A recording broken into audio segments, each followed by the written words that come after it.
ഞാൻ എൻ്റെ ജീവിതത്തിൽ എടുത്തിട്ടുള്ള തീരുമാനങ്ങളെല്ലാം റിസ്കി ഡിസിഷൻസ് ആയി. ഒരുപക്ഷെ ആരും എടുക്കാത്തത്ര റിസ്കി ഡിസിഷൻസ് ഞാൻ എൻ്റെ ലൈഫിൽ എടുത്തിട്ടുണ്ട്. കുറേ നാളുകൾക്ക് ശേഷം, ഭാവിയിൽ കുറേ നാളുകൾക്ക് ശേഷം ആരെങ്കിലും എന്നോട് ചോദിക്കും, എൻ്റെ ലൈഫ് ഇത്രയധികം പ്രോഗ്രസീവ് ആയത് എന്തുകൊണ്ട്, അല്ലെങ്കിൽ എന്തുകൊണ്ട് എൻ്റെ ലൈഫ് ഇത്രയധികം ഡിക്ലൈനിലേക്ക് പോയി.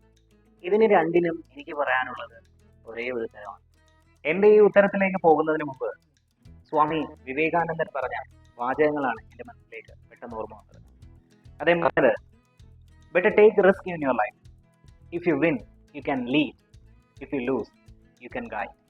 മുൻപ് ചോദിച്ച ആ രണ്ട് ചോദ്യങ്ങൾക്കുള്ള ഉത്തരം ഒന്ന് തന്നെയാണ്. ഞാൻ ജീവിതത്തിൽ ഒട്ടും ആലോചിക്കാതെ എടുത്ത തീരുമാനങ്ങൾ. എൻ്റെ ജീവിതം പ്രോഗ്രസീവ് ആയെങ്കിലും ഡിക്ലൈനിലേക്ക് പോയെങ്കിലും നിങ്ങൾക്ക് എൻ്റെ ജീവിതം കൊണ്ട് എന്തെങ്കിലും ഒരു പാഠം പഠിക്കാനുണ്ടാവും.